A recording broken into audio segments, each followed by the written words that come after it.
Greetings, magical souls. I hope everybody out there is doing well and surviving the energies in these very strange times. If you're anything like me, you don't know when you're going to get your next sleep, and you don't know when you're next going to be woken up at 2 in the morning and asked to journal 20 pages. These certainly are interesting times. Anyway, I have been doing a little bit of work with the dragons lately, and this morning as I was reading, I just kept getting this really loud nudge to speak about imagination.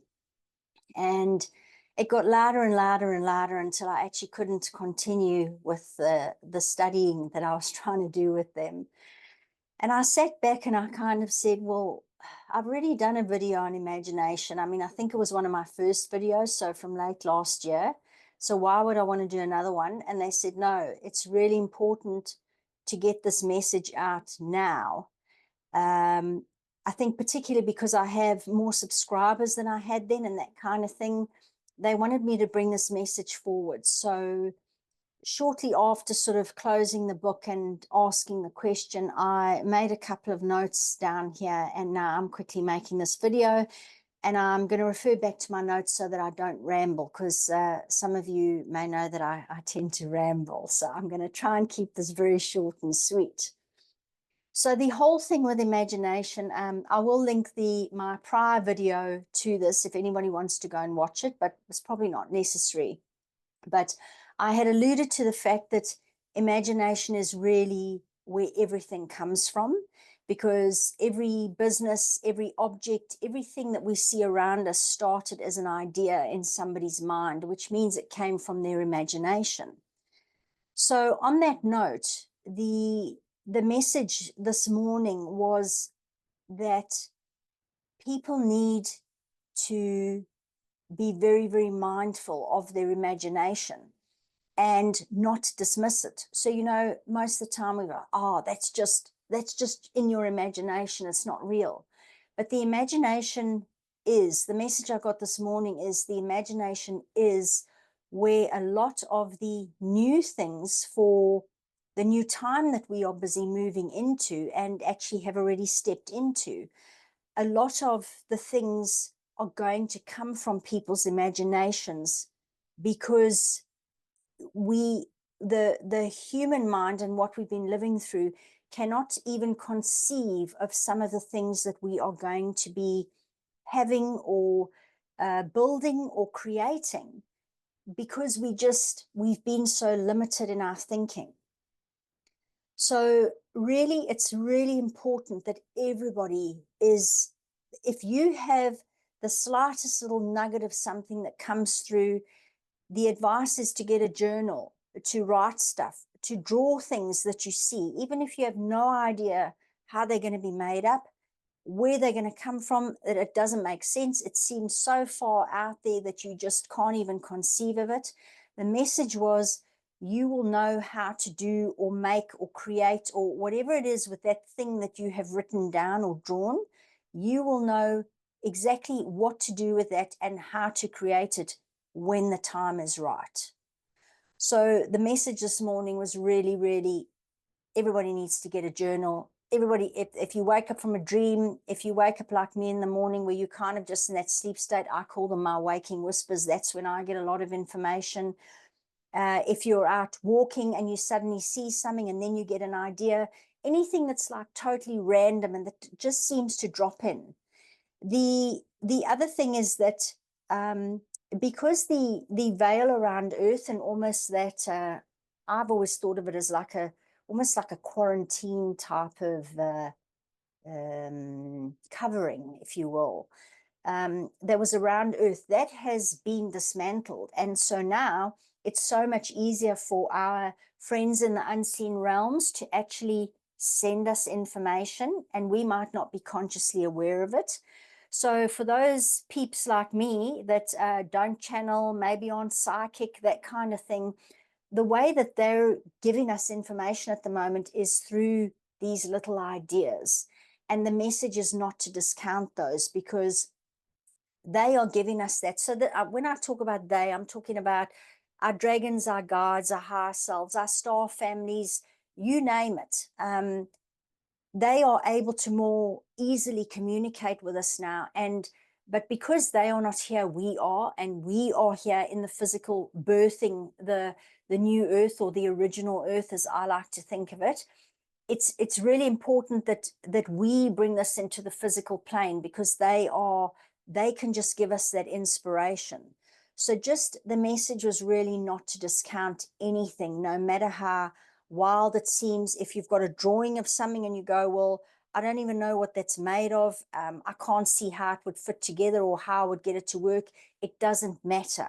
Write it down, draw it, give it as much detail as you can. And the other thing is that, yeah, you really have to be in a state of allowing. So don't allow the brain to go, I don't know how this works and whatever.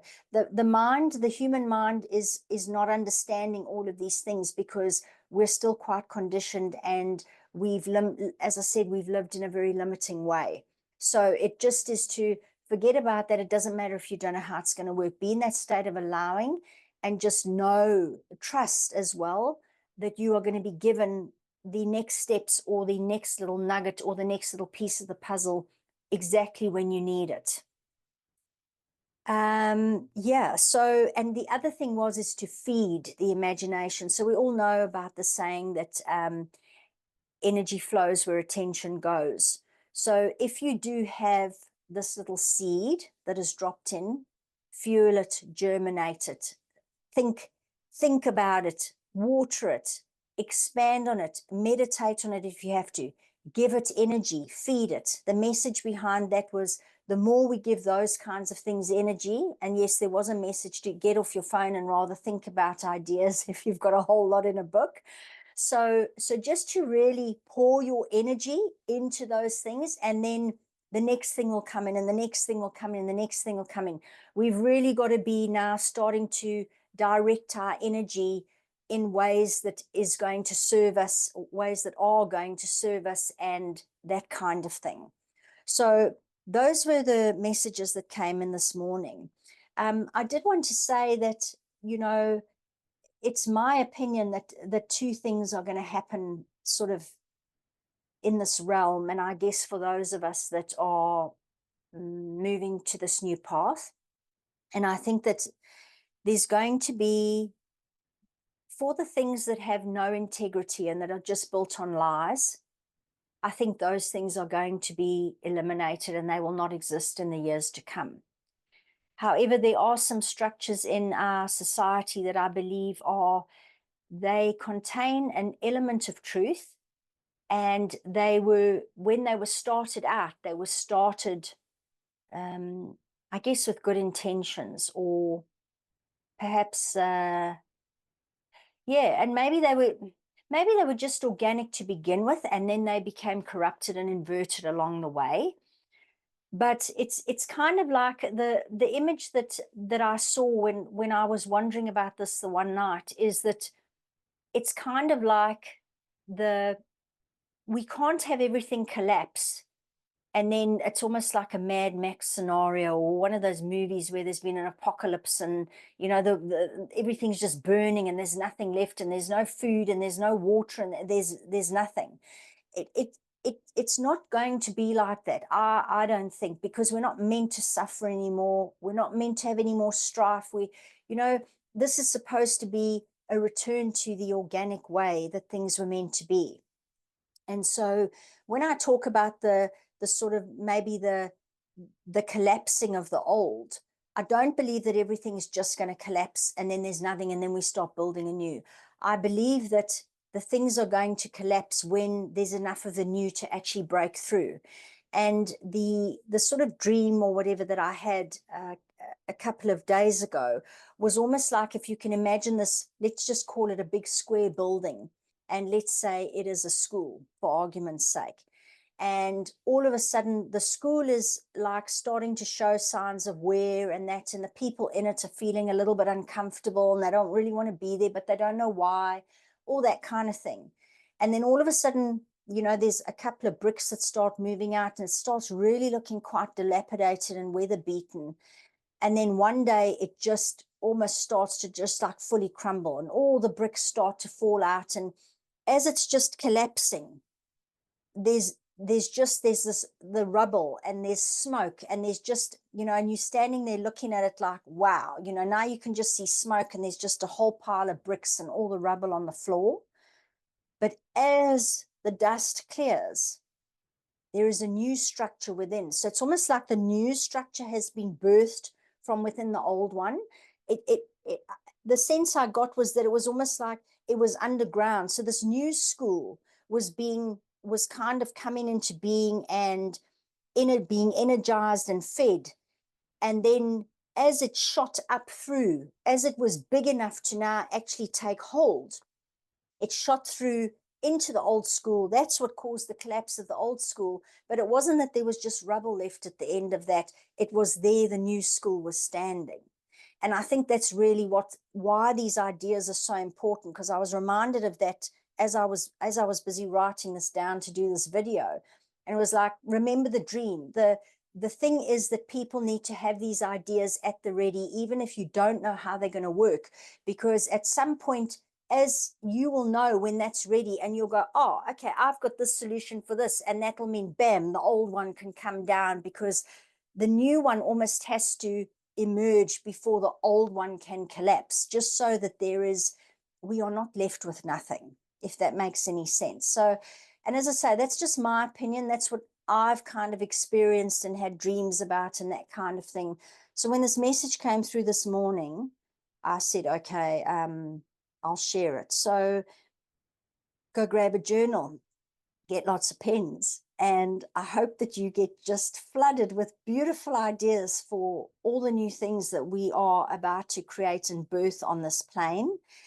And yeah, just make sure that you feed your imagination, and don't let anybody tell you that it's not real, because everything that we see around us, I mean, this computer I'm talking on, my camera, my desk, the shirt I'm wearing, all of these things started in somebody's imagination. So that really is how we are going to birth these things into this physical reality. So sending you all so much love and wishing you all a magical day. And I'm sure I'll be back soon with more videos.